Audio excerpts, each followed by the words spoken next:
Assalamualaikum warahmatullahi wabarakatuh. Perkenalkan, nama saya Feby Salsabila dengan NIM 23231106 dari Prodi Pendidikan Ilmu Pengetahuan Alam, kode seksi 0162. Baiklah, di sini saya akan mengulas kembali materi yang sudah Bapak berikan, yang dimana mata kuliah ini diampu oleh Bapak Dr. Hanif Al-Qadri di mata kuliah Administrasi dan Supervisi Pendidikan. Baiklah, untuk materi kali ini yaitu tentang administrasi, sarana dan prasarana pendidikan. Tentu saja kalau bicara soal sarana dan prasarana, pendidikan adalah segala sarana yang ada di sekolah ataupun perguruan tinggi. Akan muncul pertanyaan dalam pikiran kita, sama tidak sarana dan prasarana itu artinya. Nanti kita akan lihat sarana apa dan prasarana apa, kemudian administrasi atau manajemen sarana dan prasarana itu apa pula. Kemudian kita akan coba analisis kenapa sarana yang jelas, benda mati itu yang prasarana itu perlu dikelola juga. Emang kenapa dan siapa yang mengelolanya, bagaimana bentuk pengelolaan dari sarana dan prasarana tersebut. Yang jelas masih diingat kalau bicara soal barang benda mati atau sarana prasarana, dimanapun lembaganya, sarana dan prasarana seringkali dianggap sama sebagian orang, tapi itu berbeda. Dan sebagai peserta didik, Anda seharusnya bisa membedakan ini sarana, meskipun selalu bilang garis miring prasarana. Garis miring bukan berarti atau sehingga dinyatakan sebagai sarana sama dengan prasarana. Konsepnya berbeda. Sarana artinya dalam undang-undang semua peralatan, semua perlengkapan yang secara langsung digunakan dalam proses penunjang proses pendidikan. Jadi digunakan secara langsung, dan itu adalah sebuah peralatan yang kalau salah satu indikasinya bisa dibawa, bisa dipindah-pindahkan, berbeda dengan prasarana. Kalau prasarana itu adalah fasilitas yang secara tidak langsung menunjang jalannya proses pendidikan. Artinya adalah dia tidak digunakan secara langsung dalam proses terjadinya pembelajaran di kelas, tapi tanpa adanya prasarana, kegiatan dalam pembelajaran menjadi terganggu, malah cenderung bisa tidak terjadi atau gagal. Nanti kita lihat apa kategori sehingga kita bisa nyatakan bahwa itu adalah sarana. Dan di mana pula yang termasuk dalam kategori prasarana.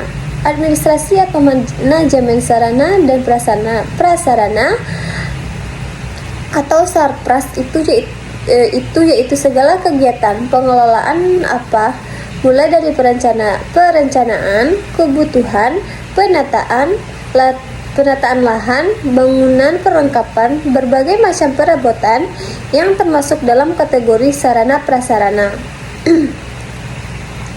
Pendidikan tadi supaya berdampak efektif dan efisien untuk proses pembelajaran pencapaian tujuan pendidikan. Jadi, pengelolaan itu dilakukan dalam rangka menunjang proses pendidikan untuk mencapai tujuan pendidikan itu sendiri.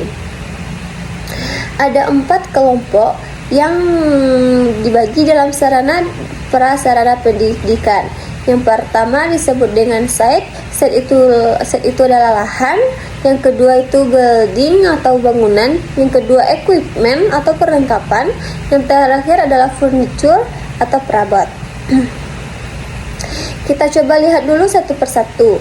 Kalau sekolah dan perguruan tinggi yang mana disebut dengan site atau lahan, yaitu letak lokasi lahan tanah jalan yang telah dipilih untuk didirikannya gedung sekolah. Atau perguruan tinggi atau lembaga pendidikan itu masuk dalam site atau lahan. Yang kedua, building atau bangunan, semua struktur, semua bangunan, semua ruangan yang sengaja didirikan dan digunakan untuk kepentingan pendidikan dalam kelancaran proses belajar mengajar. Jadi kita dibedakan site dengan building. Yang ketiga, equipment atau perlengkapan yang notabene selalu kita gunakan saat kegiatan berlangsung. Perlengkapan menggambar, perlengkapan olahraga, penerangan air, sarana komunikasi, dan lain-lain sebagainya termasuk dalam equipment. Nah, sekarang kita lihat kategori yang keempat, yaitu furniture atau perabot, yaitu kursi, meja, lemari, dan semuanya. Ada beberapa prinsip dasar dalam kegiatan administrasi atau manajemen sarana dan prasarana. Yang pertama adalah kegiatan administrasi sarana dan prasarana itu menggambarkan harapan dan citra masyarakat yang berlandaskan pada tujuan pendidikan. Dan yang kedua prinsipnya adalah bahwa perencanaan dari administrasi sarana dan prasarana itu merupakan keinginan bersama. Dengan kedua prinsipnya adalah bahwa perencanaan dan administrasi sarana dan prasarana itu merupakan keinginan bersama, keinginan dengan mempertimbangkan satu tim ahli yang ada dan sudah dibentuk memang untuk melaksanakan pengelolaan terhadap sarana dan prasarana yang ada di lembaga itu. Yang ketiga, administrasi sarana dan prasarana itu mestinya disesuaikan dan memadai bagi kepentingan peserta didik. Jadi orientasi dasarnya adalah untuk kepentingan peserta didik.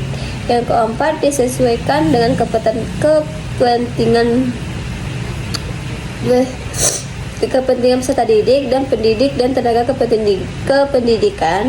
Jadi sumber kepentingannya adalah pendidik, peserta didik, pendidik dan tenaga kependidikan. Dan terakhir adalah adanya penanggung jawab yang handal, yang cakap dan bisa dipercaya untuk mengelola mulai dari kepala sekolah, wakil kepala sekolah, bidang sarana dan prasarana yang punya kompetensi terkait itu dan bisa dipercaya.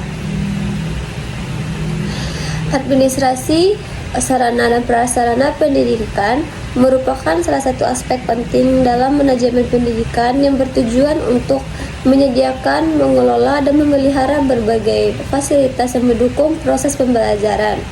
Sarana pendidikan mencakup berbagai peralatan dan perlengkapan yang digunakan secara langsung dalam kegiatan belajar mengajar. Administrasi sarana pendidikan mencakup berbagai kegiatan yang dimulai dari perencanaan, pengadaan, pendistribusian, pemeliharaan, hingga penghapusan fasilitas yang tidak layak dipakai. Perencanaan dilakukan dengan menganalisis kebutuhan berdasarkan jumlah peserta didik, kurikulum, serta standar fasilitas yang telah ditetapkan oleh pemerintah atau lembaga pendidikan. Pengadaan sarana dan prasarana dilakukan melalui berbagai mekanisme, baik dengan anggaran dari pemerintah, bantuan pihak swasta, maupun dana dari masyarakat. Setelah pengadaan dilakukan, distribusi fasilitas harus dikelola secara efektif dari setiap unit pendidikan, mendapatkan sarana dan prasarana yang sesuai dengan kebutuhannya. Selain pengadaan dan distribusi, pemeliharaan juga merupakan aspek penting dalam administrasi sarana dan prasarana. Pemeliharaan yang baik akan memastikan bahwa fasilitas yang digunakan dalam jangka waktu yang lebih lama. Pemeliharaan ini bersifat preventif, korektif, maupun rehabilitatif. Pemeliharaan preventif dilakukan secara rutin untuk mencegah kerusakan seperti membersihkan ruang kelas, merawat peralatan laboratorium, atau memeriksa instruktur sekolah. Pemeliharaan korektif dilakukan ketika ada kerusakan yang perlu diperbaiki, misalnya perbaikan meja dan kursi yang rusak atau perbaikan jaringan listrik di sekolah. Sementara itu, pemeliharaan rehabilitatif dilakukan untuk memperbaiki fasilitas yang mengalami kerusakan besar seperti renovasi gedung, sekolah, atau pembangunan ulang fasilitas yang sudah tidak layak digunakan. Baik, hanya sekian materi yang dapat saya jelaskan. Apabila ada kekurangan dan kesalahan kata, saya minta maaf. Saya akhiri dengan wabillahi taufiq wa hidayah. Wassalamualaikum warahmatullahi wabarakatuh.